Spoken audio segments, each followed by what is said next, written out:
Hey, welcome back, you. If you've been following our series, then you'll know that we've been exploring the cognitive distortions. These are the mental traps that can distort our perception of reality and influence our emotions and our actions. In our previous episodes, we've been discussing overgeneralization, mental filter, discounting the positive, and today we're continuing this enlightening journey by delving into another common distortions, jumping to conclusions. Now specifically, we're going to focus on mind reading and fortune telling. Have you ever assumed that you knew what someone else was thinking without any real evidence, or predicted a negative outcome before it even happened? Then if you have, you're not alone.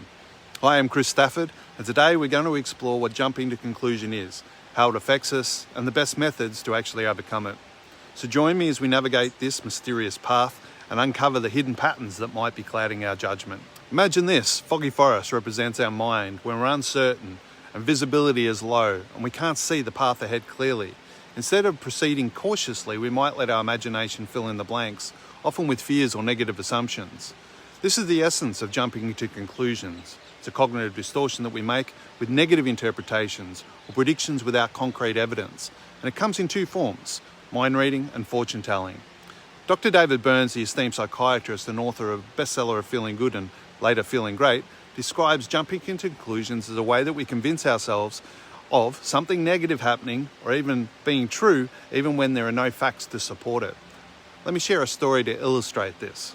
I'd like you to meet Emma. Emma sent a text message to her friend Josh, sharing some exciting news. Some hours had passed and she didn't receive a response. Emma started thinking, Josh must be upset with me. Maybe I did something wrong. She replayed this last conversation over and over, searching for any sign of trouble. This is mind reading. Emma assumes that she knows what Josh is thinking without any actual evidence. Meanwhile, we have Mark. And Mark has an important presentation tomorrow. He thinks, I'm going to mess up. My mind will go blank and everyone is going to think I'm incompetent. This is fortune telling. Mark predicts a negative outcome without any basis, convincing himself that it will inevitably happen. Both Emma and Mark are jumping to conclusions, letting unfounded assumptions dictate their emotions and actions. Jumping to conclusions is like to navigate this foggy path, assuming that there are obstacles ahead without even seeing them. This leads us to unnecessary anxiety and fear, and sometimes even strained relationships. So how does this distortion impact us? By making assumptions without evidence, we often create self-fulfilling prophecies. Emma might start distancing herself from Josh, believing, he's upset, which could actually strain their friendship. And Mark's anxiety about his presentation might actually hinder his performance, increasing the likelihood that the very outcome that he fears will come true. And how do we clear the fog and see the path ahead more clearly? Well, David Burns offers several effective strategies. Identify the distortions and recognize when you're jumping to conclusions.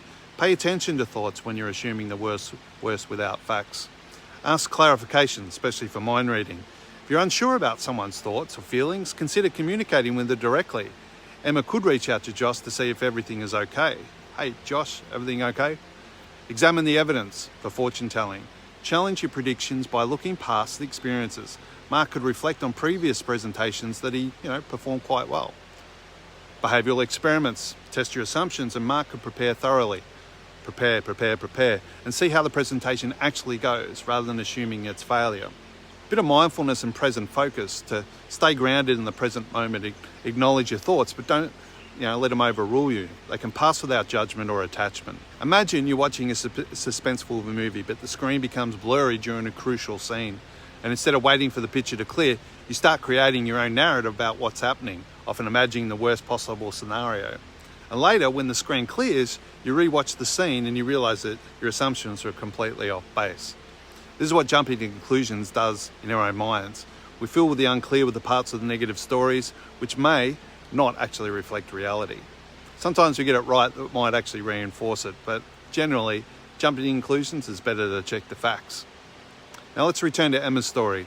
If she applied these strategies, she might think, well, maybe Josh is just busy or hasn't seen my message yet. I'll wait to reach out again later. For Mark, he could remind himself, while I prepare for this presentation, there's no evidence I failed. I'll focus on doing my best. By challenging their assumptions, both Mark and Emma can reduce their anxiety and approach to situations more calmly and more rationally. So see how, by addressing the distortion, the fog lifts and the clarity emerges. Now let's engage in a practical exercise.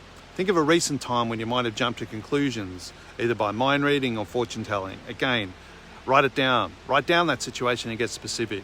Identify the assumption that was made. Was it mind reading, fortune telling? Examine the evidence. What facts do you have to support this? Am I ignoring any evidence that contradicts my assumption? Consider the alternative explanations. What else could be happening here? How might I view this situation if I were feeling more positive?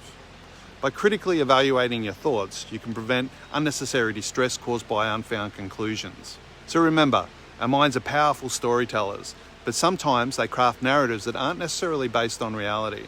And by questioning these stories, we take control over emotional well-being. So thank you for joining me on this journey through the concept of jumping to conclusions, focusing on mind reading and fortune telling. And by applying David Burns's techniques, or various other cognitive techniques, and identifying the distortion, examining the evidence, communicating openly, and staying present, we can clear the fog of uncertainty in more situations and see them more accurately. If this message resonated with you, please give the video a thumbs up and consider subscribing. Together, we'll continue to explore how our minds shape our reality and learn strategies to cultivate a happier, healthier mindset. I'd love to hear from your thoughts and your experiences. Have you noticed yourself jumping to conclusions? Have you managed some of these challenges? Have you seen these assumptions? Share in the comments below, and your story could help someone else find some clarity. Remember, not everything we think is true, and taking a moment to pause and reflect, we can prevent the unnecessary worry, foster better relationships with ourselves and others. So until next time, take care, be kind to yourself and others, and embrace the clarity that comes from seeing things as they truly are. Bye for now, Chris out.